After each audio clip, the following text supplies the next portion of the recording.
Okay.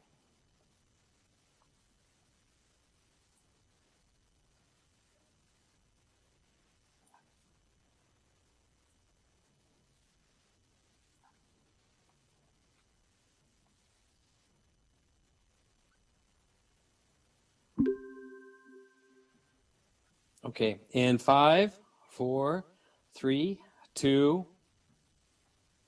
Hello, Brother David Lynch. Thanks so much for joining us on today's show. You're welcome, and thanks for the invite. Listen, as the executive director of the Good Shepherd Center here in Toronto, you and your team are literally on the front lines of this pandemic, serving the homeless. For our viewers around the world, I was hoping that maybe you can explain what the mission of the Good Shepherd is and how your team is coping up. Well, our mission is to reach out to the most vulnerable in society. I belong to the Hospitaller Order of St. John of God, an international religious community, caring for the sick and vulnerable throughout the world. We came to Toronto in 1963, and we've been looking after homeless people since then at our downtown location right on Queen and Parliament Street in Toronto.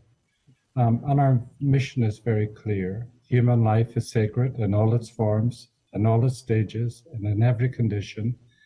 And it's my vocation to help people in distress and look after the vulnerable and those isolated. Mm-hmm. I was wondering, I understand that you recently had a bit of a scare at the center with regards to one of the staff members being infected with COVID. How did that all pan out? It started with, we got a call from public health to say that someone who was tested prior to go to treatment, because we run an addictions program at the center, his test came back positive.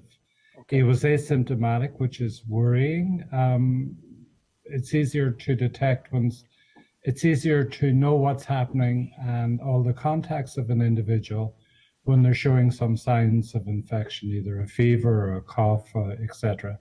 In 2 of our cases, in fact, all 3 of the cases at Good Shepherd, people have been asymptomatic, which causes alarm because it's an invisible assailant. You don't know it's coming, you don't know you have it, and trying to trace the contacts would be difficult. So in conjunction with public health, we asked if everybody at the center, both our co-workers and all the clients, could be tested, and they carried out a mass testing of 110 people. Thankfully, only one person tested positive, and that was the staff member, who again was asymptomatic. Thankfully, he'll be back at work next week because he's passed his isolation period. So we've been very blessed. We serve up to 1,000 takeaway meals every day. We accommodate 97 people overnight over 2 locations who are homeless, plus another 16 beds for very vulnerable people who are seniors with a history of homelessness, and for people who are HIV positive. So keeping everybody safe is a huge responsibility, a huge task, not only for the employees looking after who provide the direct care, but for the organization to keep everybody as safe as possible in these very uncertain times. Mm-hmm. So you are literally in a field hospital, so to say, serving the poor. I wouldn't call it a field hospital. We have very good premises on Queen Street East. Okay. We used to have congregate dining. We'd have a drop-in and serving up to 1,500 meals and snacks a day. We had to close our dining room, much to the upset of the people who came to us, but for their health and safety and the health and safety of our staff and volunteers, it was necessary. And we switched to a bag takeaway meal program, which is working very well at the moment. But it's not the same. The guys say they miss sitting down, they miss talking to the brothers, to the staff, they miss being able to come here for a shower, and just for some company. People are very lonely at the moment. And someone I forgot yesterday and someone shook my hand, and it's the first time I've touched anybody in 2 months, and I'm thinking, wow, that's strange. And I was just reflecting about a prayer last night. It was the first human contact I've had for what, 10 weeks? Wow.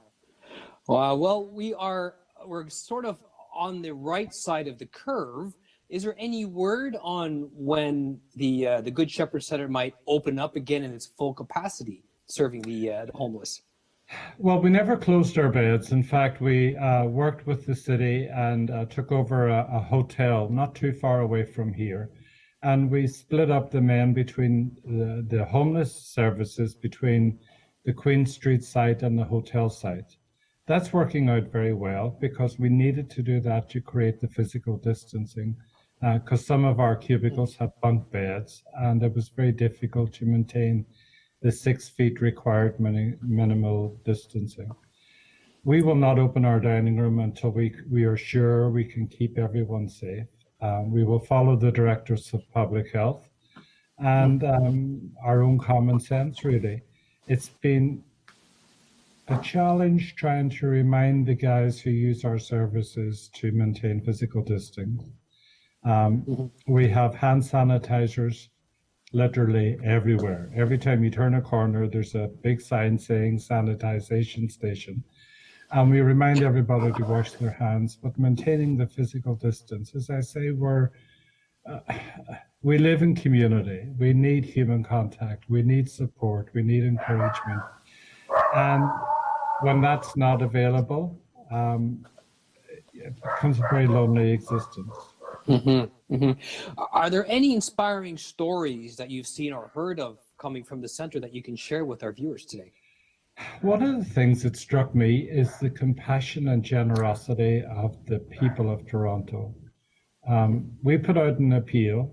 You can't stay home if you're homeless. You can't,